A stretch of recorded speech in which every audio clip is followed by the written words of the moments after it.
tudo bom? Aqui é Márcia Oliveira, do Espaço Íntimo Fisioterapia. E o vídeo de hoje no nosso canal é sobre o desejo sexual. E o que o nosso trabalho, o que os exercícios íntimos, o que a fisioterapia na sexualidade pode fazer para interferir no desejo sexual. É uma condição muito importante a gente pensar na forma como a gente tem essa imagem da sexualidade, né? Porque se a gente for refletir, por que casais que se amam tanto, o sexo tem um decréscimo da qualidade, né? Por que o bom sexo ele não está relacionado com a intimidade?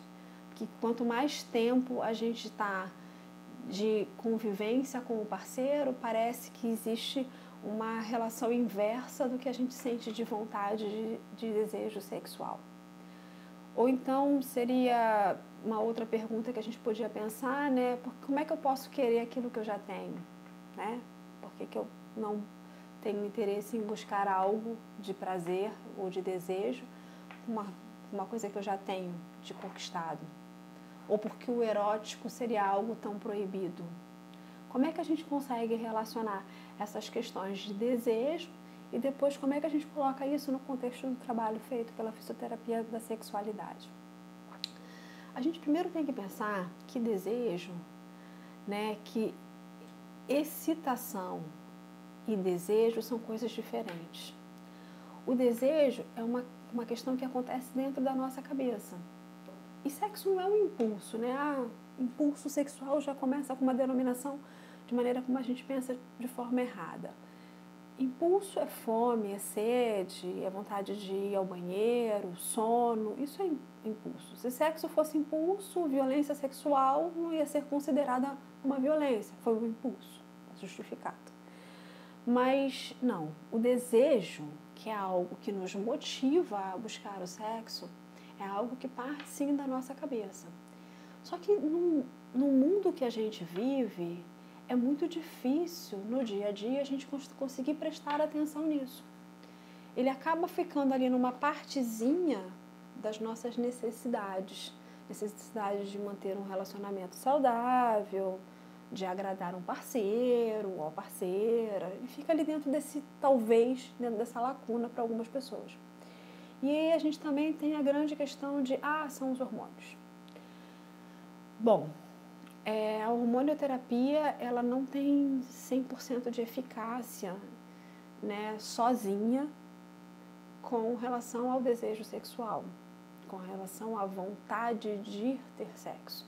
A hormonioterapia é uma parcela, sim, que ajuda a aumentar a circulação sanguínea e a lubrificação de várias partes do corpo, inclusive da região genital. E olha, é sensacional. A terapia realmente hormonal para as mulheres que são elegíveis a fazer, elas que estão com decréscimo hormonal, ela tem um sucesso muito bom para quem pode fazer. Mas ela sozinha não dá a resposta esperada, ela precisa de algo a mais para trabalhar isso. O desejo nasce, como eu já disse, daquilo que a gente planeja e de uma coisa chamada expectativa. Expectativa do que vai acontecer. Por isso que lá no início era tão bom, né? Quando a gente está conhecendo alguém, que a gente está se pegando, a gente está vivendo aquela experiência nova, porque tem uma expectativa do que vai acontecer. E essa expectativa gera na gente uma resposta de excitação. Resposta de excitação é aquilo que acontece no meio das nossas pernas, e não tem nada a ver com o desejo que a gente sente. Você pode muito bem estar lubrificada e não estar com vontade de ter uma relação sexual. E você pode ter o inverso, que acontece na grande maioria das vezes. Você tem a vontade de ter uma intimidade, uma relação sexual naquele momento e não tem a resposta de lubrificação e de ereção clitoriana, tá? De enrijecimento e enturdimento do clitóris, tá? Que é um termo técnico e que, na verdade, a gente não precisa perceber dessa forma tão intensa. O que a gente precisa é viver amplamente o desejo. Tá, então se o desejo acontece na minha cabeça, como é que eu faço para trabalhar isso? Primeiro a gente tem que tirar um pouco do barulho. O cérebro da gente ele não consegue prestar atenção numa coisa muito simples, que é o toque, que é a intimidade, quando tem muito barulho externo. Então a gente tem que isolar um pouco as informações, o estresse, a ansiedade, para viver a expectativa e o momento que a gente vai viver sexual. Pode parecer fácil falando, mas na prática não é, né? Porque a gente está vivendo num mundo com conta para pagar e coisas para fazer ao mesmo tempo. Então, se isolar do barulho e tentar se concentrar em viver o contexto sexual é super importante para que você desenvolva o desejo.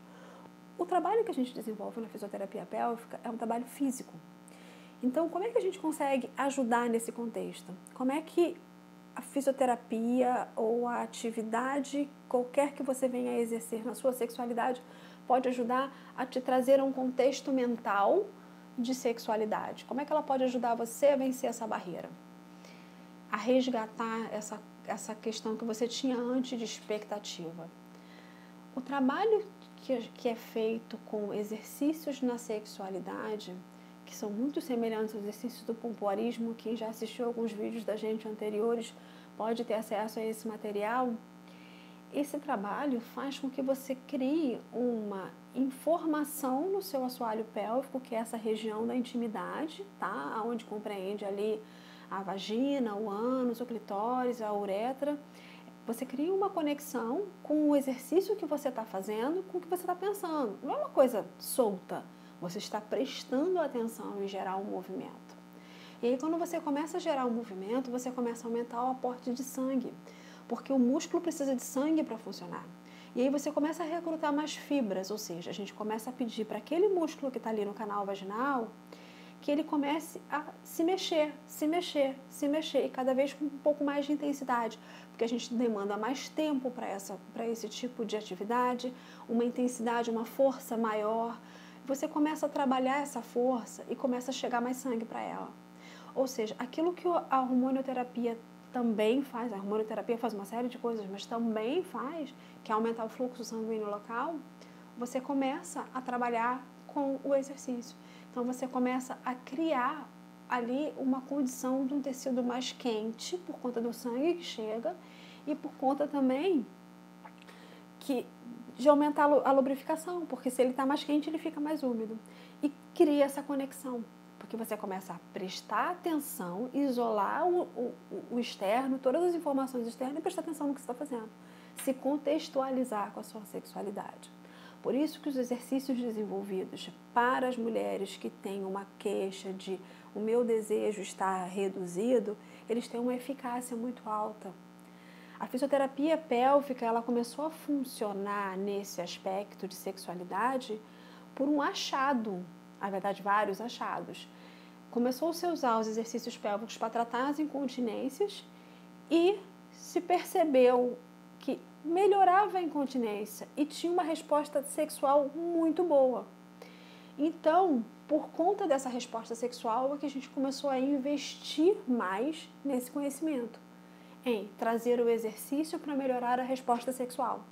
E se eu tenho uma resposta sexual melhor, tudo aquilo que eu gosto, eu tendo a repetir e a querer buscar mais, e é um serviço de alimentação, né? A gente retroalimenta aquilo que a gente gosta. Então, a busca pelos exercícios íntimos serve muito para melhorar o desejo sexual.